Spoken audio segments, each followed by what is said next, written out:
was 10 years old, so I was like, you know, well aware of the situation, but still kind of young. And I just thought like, you know, we were out away from home. I mean, my mom, she was like trying to keep me, you know, as in the loop as she possibly could, but I guess I wasn't really grabbing hold of the fact that, you know, I wasn't going to be able to go back home. Lewis's family home had been ravaged by flooding. Waters reached up to 13 feet in his neighborhood in the 7th Ward of New Orleans and 8 feet within the house he lived in. After that, he and his family found themselves displaced and searching for any sense of normalcy in the devastation. We left with like, you know, enough clothes for the weekend, and then like now we don't have any clothes left. So it was a tight budget, you know, needless to say.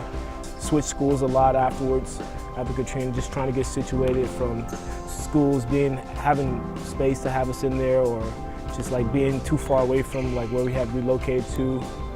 It was a lot of my family had stayed with my great-grandmother. It was like 4 or 5 different families. We didn't have much, but I mean, we had enough before Katrina, but then you go to like not really have anything at all. And that was real tough. But in hard times, away from home and away from the life he'd always known, Lewis found perspective.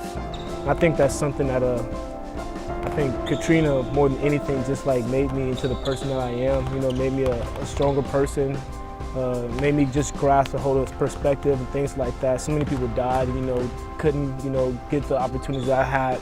And Lewis says it's that outlook on life that's allowed him to step up continuously as a captain and a leader for the Rainbow Warriors, even in the most turbulent times.